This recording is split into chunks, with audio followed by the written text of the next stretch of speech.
Bismillahirrahmanirrahim. Assalamualaikum warahmatullahi wabarakatuh. Alhamdulillah kita masih bertemu dalam pembelajaran tematik hari ini. Hari ini alhamdulillah kita masuk ke tema 2 yaitu udara bersih bagi kesehatan dan subtema 1 cara tubuh mengolah udara bersih. Kita masuk ke pembelajaran pertama dengan muatan bahasa Indonesia dan IPA. Oke, kita belajar tentang cara mencari informasi penting dari teks. Yang pertama, informasi dari teks dapat diperoleh dari jawaban dengan pertanyaan yang menggunakan kata tanya apa, di mana, kapan, siapa, mengapa, dan bagaimana.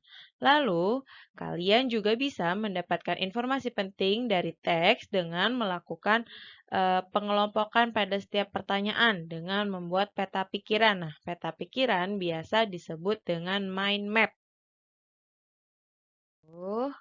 Lalu di sini ada mencari informasi penting dari teks berikut. Di sini ada teks Dayu dan ikan hias. Di sini Dayu memelihara banyak ikan hias berjenis ikan mas koki. Ikan-ikan hias itu dipelihara dalam sebuah akuarium. Setiap hari Dayu memberi makan ikan-ikannya. Dayu juga rutin membersihkan akuarium lalu mengganti airnya dengan air bersih. Kegiatan itu ia lakukan seminggu sekali. Dayu senang melihat ikan-ikan di dalam akuarium berenang ke sana kemari. Dayu memperhatikan saat mulut ikan-ikan itu terbuka dan menutup. Seolah-olah ikan itu selalu menelan air. Dayu bertanya-tanya apa yang dilakukan ikan-ikan itu. Nah, di sini ada teks. Lalu teman-teman kita coba mencari informasi pentingnya dengan menggunakan mind map. Nah, di sini teman-teman sudah lihat ada mind map di sini tentang teks Dayu dan ikan hias. Lalu misalnya di pertanyaan apa? Apa jenis ikan hias yang dipiara? Nah, teman-teman bisa lihat dari teksnya. Ikan yang dipelihara oleh Dayu adalah ikan hias berjenis ikan mas koki. Lalu bertanya dengan siapa yang memelihara ikan hias? Siapa? Dayu tentunya. Di mana ikan hias itu dipiara? Ikan hias itu dipiara di dalam akuarium. Kapan ikan hias itu diberi makan? Silakan teman-teman lihat di teksnya. Kapan akuarium dibersihkan? Lalu apa yang diperhatikan Dayu saat melihat ikan-ikan hias ikan-ikan hiasnya. Jadi teman-teman bisa dibaca teksnya, lalu dari teks ini teman-teman bisa pikirkan nih pertanyaan apa ya yang bisa teman-teman buat untuk menggali informasi penting dari teks tersebut. Dan harus memperhatikan 5W1H, what atau apa, why, mengapa, terus ada who, siapa, where, di mana. Jadi teman-teman bisa perhatikan itu gitu ya. Oke, selanjutnya di sini ada tentang sistem pernapasan hewan. Yang pertama ada cacing tanah bernapas dengan permukaan kulit, serangga bernapas dengan trakea, ikan bernapas dengan insang, reptil bernapas dengan paru-paru, mamalia bernapas dengan paru-paru, amfibi atau katak saat berudu bernapas dengan ikan. Kalau teman-teman bingung berudu itu apa, teman-teman tahu kan ada kata kecebong. Nah, berudu itu sama dengan kecebong. Saat dewasa menggunakan paru-paru dan kulit. Berarti katak itu hidup di dua alam, yaitu di air dan di darat ya.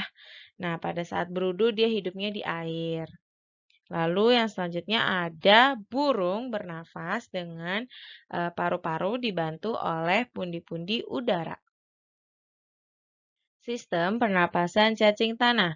Nah, di sini cacing tanah itu tidak memiliki alat pernapasan khusus. Jadi, cacing tanah itu bernafas menggunakan permukaan kulit. Jadi, teman-teman pernah lihat kan kalau cacing tanah itu kulitnya selalu berlendir dan basah ya. Nah, itu adalah salah satu cara mudah bagi cacing tanah untuk menyerap oksigen di udara. Jadi, oksigennya itu menyerap melalui kulit, lalu disebarkan oleh kapiler yang ada pada tubuh cacing. Ini ada kapilernya dan ini adalah lapisan kulit. Jadi lapisan kulitnya ini nih yang menyerap O2 atau oksigen gitu. Selanjutnya, sistem pernapasan serangga atau insekta. Serangga bernapas melalui trakea. Nah, cara bernafasnya pertama, udaranya itu dimasukkan dulu ke dalam trakea, lalu masuknya itu melalui spirakel. Ini nih spirakelnya. Nah, ini tuh spirakelnya adalah lubang-lubang yang ini nih. Tuh yang ada di apa namanya? Yang di selang-selang ini nih, pasti teman-teman kelihatan. Nah, terus, udara yang sudah dimasukkan ke dalam trakea ini lalu disebarkan oleh pembuluh udara. Nih pembuluh udaranya yang panjang-panjang ini nih, tuh. Nah, itu adalah pembuluh udara kecil yang ada pada, serangga. Nah, nanti disebarkan ke seluruh tubuh. Nanti kalau udaranya sudah masuk, pastikan dia ada tarik nafas, buang nafas. Nah, buang nafasnya itu dia melalui spirakel lagi. Jadi masuknya lewat spirakel, keluarnya lewat spirakel. Gitu, teman-teman. Oke, yang selanjutnya ada sistem pernafasan pada ikan. Ini ikan ya, teman-teman. Ikan bernafas dengan menggunakan insang. Insang itu berupa lembaran tipis. Nah, ini lembaran tipisnya nih. Dia ada di bagian kanan dan kiri badan ikan yang kebuka ketutup. Nah, itu di dalamnya ada insangnya. Nah, si ikan ini kalau ngambil nafas itu dia mulutnya akan membuka. Nah, nanti dari mulut yang membuka akan masuk air yang mengandung oksigen. Lalu pada saat mulutnya sudah kemasukan air, mulut ikan akan tertutup. Lalu bagian insangnya akan terbuka. Nah, itu berarti ikan sudah memasukkan air yang ada oksigen. Terus oksigen yang dimasukin ke dalam badan, air yang masuk melalui mulut dikeluarkan lewat insang yang terbuka. Nah, dari situ terjadilah pertukaran oksigen dan karbon dioksida. Jadi, prosesnya ikan membuka mulut, air masuk ke dalam mulut, lalu mulutnya tertutup, begitu airnya sudah masuk dan oksigennya masuk, karena badan ikan hanya butuh oksigennya, jadi air yang tadinya masuk dikeluarkan melalui insang. Jadi ketika mulut tertutup, insangnya terbuka untuk mengeluarkan airnya. Nah, dari situlah baru terjadi pertukaran oksigen dan karbon dioksida. Selanjutnya, ada sistem pernafasan pada amfibi atau katak. Nah, teman-teman, sebelum menjadi katak, katak itu awalnya berupa kecebong atau berudu. Nah, saat dia masih berbentuk berudu, dia bernafas dengan insang. Lalu, ketika sudah menjadi katak, dia bernafas dengan menggunakan kulit dan paru-paru. Amfibi itu sama kayak cacing, badannya selalu lembab. Kalau, eee, amfibi atau katak itu badannya selalu lembab juga, sama cacing juga kan selalu berlendir untuk memudahkan dia dalam bernafas. Itu juga pada katak, katak juga badannya selalu lembab gitu ya atau basah gitu. Jadi, sekarang kita masuk ke sistem pernafasan reptil, di mana reptil itu diantaranya ada ular, biawak, kadal, cicak, buaya gitu ya. Nah, reptil itu bernafas melalui udara. Udaranya masuk melalui hidung, lalu ke batang tenggorokan, lalu masuk ke dalam paru-paru. Nah, gimana Bu kalau yang dia hidupnya di air kayak buaya? Nah, saat buaya ada di dalam air, lubang hidung buaya itu ditutup.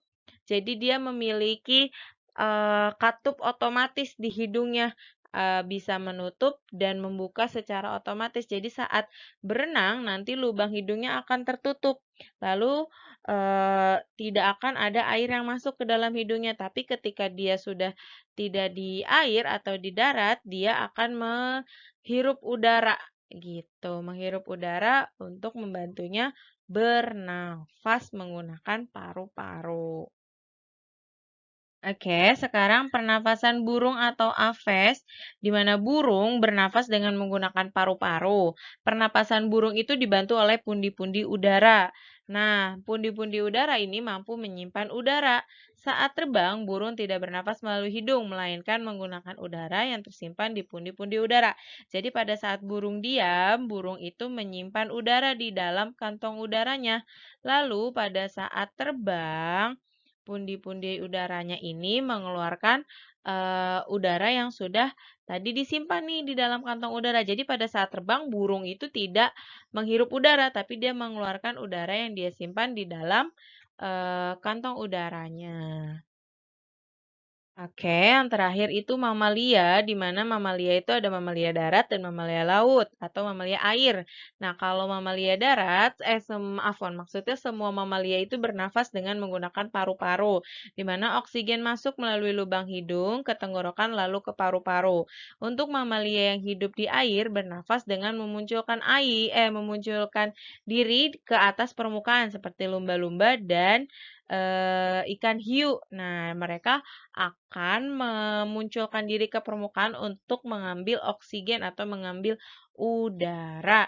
Nah, pada saat di air gimana? Sama seperti buaya, dia memiliki katup sendiri dalam tubuhnya yang akan membuat mereka tidak kemasukan air sistem pernafasannya.